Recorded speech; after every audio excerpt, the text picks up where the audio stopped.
Hello guys, welcome back to my channel. So I'm gonna share to all of you what is the historical definition of data strategy. This comes from two words, data plus strategy. And then I'm gonna share like the application of data strategy, and we are gonna nail our data in order to increase our competitiveness in the market while increasing our like operability, reliability, and the things like that.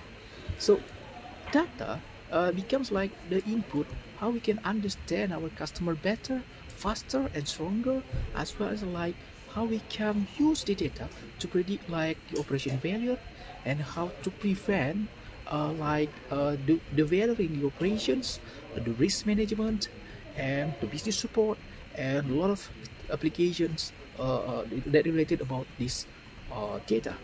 And then how we can provide like the data as like the strategic assets for the firms.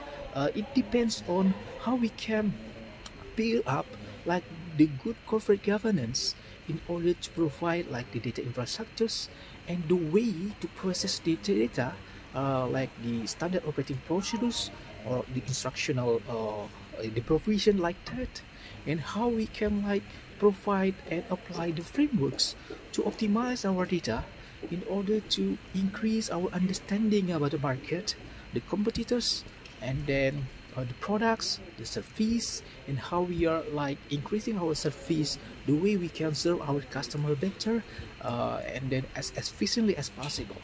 So this is the logic of the data strategy.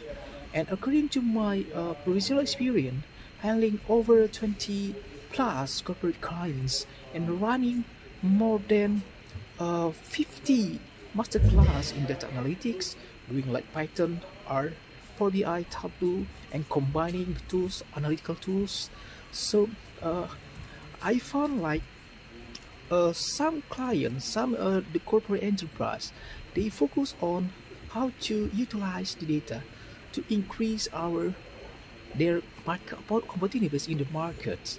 So they tend to like doing customer analytics and then doing some of the market intelligence while providing like the product classifications, how they increase their service